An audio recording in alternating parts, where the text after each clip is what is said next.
You finish a weekend doing things you actually wanted to do.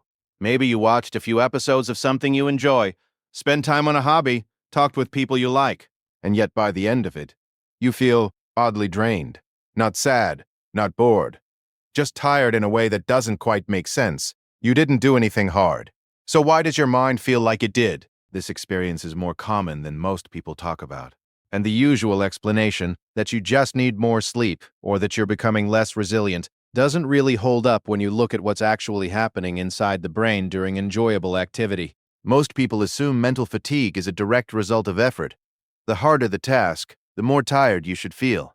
But that model breaks down quickly once you start paying attention to your own experience. Plenty of difficult tasks leave people feeling energized, and plenty of easy, pleasant ones leave people feeling flat. The real picture is more interesting, and honestly a little uncomfortable once you see it clearly. Mental fatigue isn't just about how hard something is.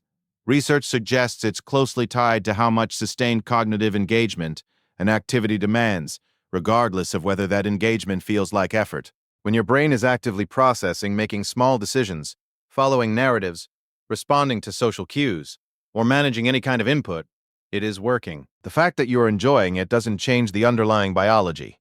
There's a particular system in the brain associated with evaluating, deciding, and regulating attention. When that system runs for extended periods without genuine rest, certain chemical byproducts begin to accumulate. Research in cognitive neuroscience has pointed to a compound called glutamate as one possible mechanism here.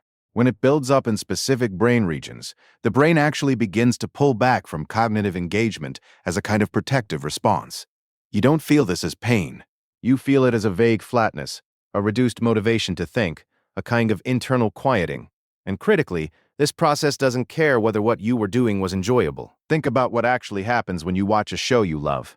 You're tracking character motivations, following plot threads, emotionally responding to outcomes, forming predictions, noticing small details. None of this feels like work. But cognitively, a significant amount of processing is happening continuously. Your brain is not resting.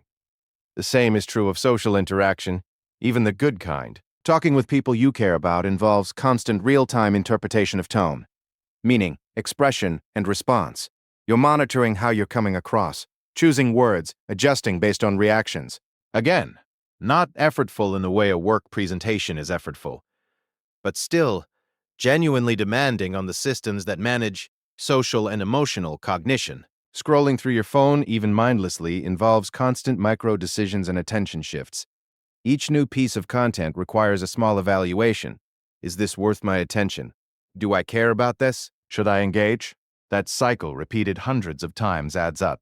It doesn't feel like decision-making because each individual decision is trivial, but the cumulative load is real.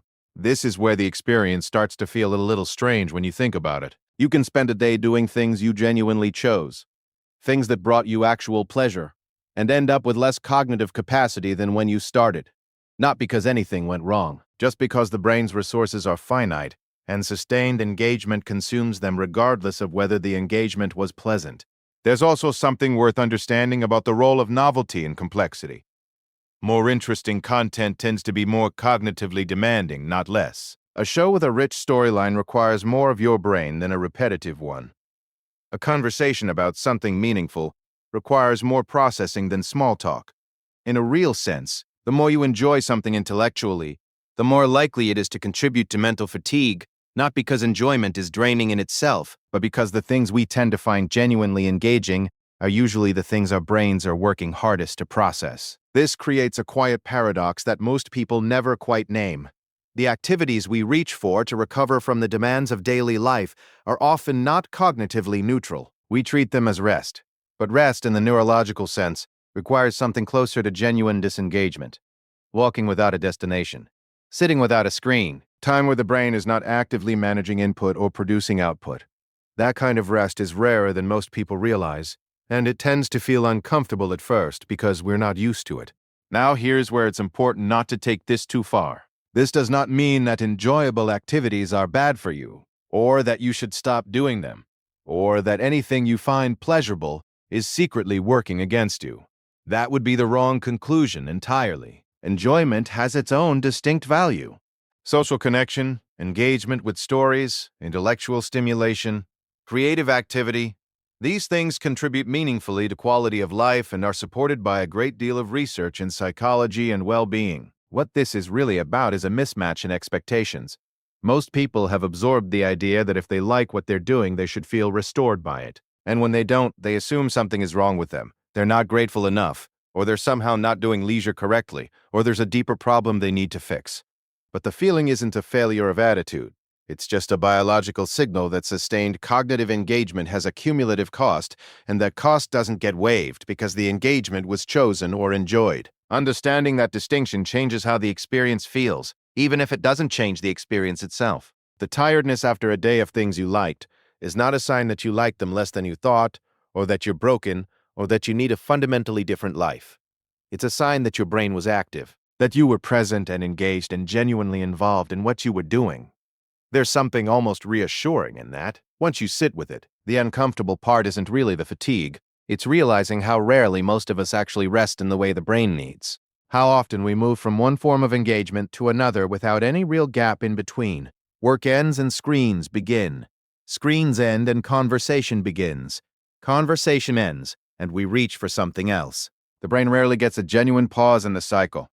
Most people don't notice this until they're forced to stop. A power outage, an illness, a long and empty afternoon, and then the first few minutes of actual quiet feel strange, even anxious, because the brain has been in continuous engagement mode for so long that disengagement doesn't feel like rest. It feels like something missing. That feeling is itself worth paying attention to, not as a problem to solve, but as information about how the mind has been operating and what it might actually be looking for. Mental fatigue after enjoyable activity isn't a contradiction. It's a very direct reflection of how cognition works, and how little most of our modern leisure actually resembles rest in the way the brain experiences it. The things we enjoy most are often the things our minds are most alive to. And being alive to something, really present with it, has a cost. That's not a reason to disengage from life. It's just a more honest picture of what engagement actually involves.